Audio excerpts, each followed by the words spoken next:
ஏன்னா நிறைய சிஸ்டம் நீங்கள் எடுத்துட்டேன்னா மற்ற மதங்கள் எல்லாம் கூட எடுத்துட்டாலும் சரி, மோக்ஷம் அப்படின்னு சொன்னாலே அது போஸ்துமஸ்.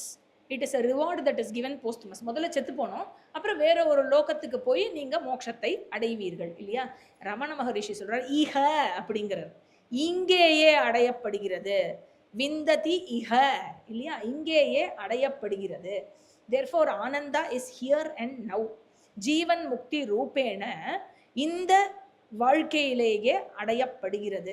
என்ன சுச்சுவேஷன் இருந்தாலும், சுச்சுவேஷன்லாம் வெளியில் அப்படியே இருக்கட்டும், சம்பூர்ணம் ஜெகதேவ நந்தனவனம்னு இந்த ஞானியானவன் ஆனந்த கழிப்பில் இருப்பான். அவனுக்கு எந்த ஒரு கம்ப்ளைண்ட்டும் இருக்காது. ஆக ரமண மகர்ஷி என்ன சொல்றாருன்னா, இந்த ஞானம் உனக்கு இருந்ததே ஆனால் இல்லையா, உனக்கு இந்த ஞானம் வேண்டுமே ஆனால், ஏன்னா பலன்னு சொல்லிட்டு இருக்காரு இல்லையா, பெனிஃபிட், உங்களுக்கு இதெல்லாம் வேணுமா, இப்படிப்பட்ட தலைமுடி வேண்டுமா, இப்படி உங்களுக்கு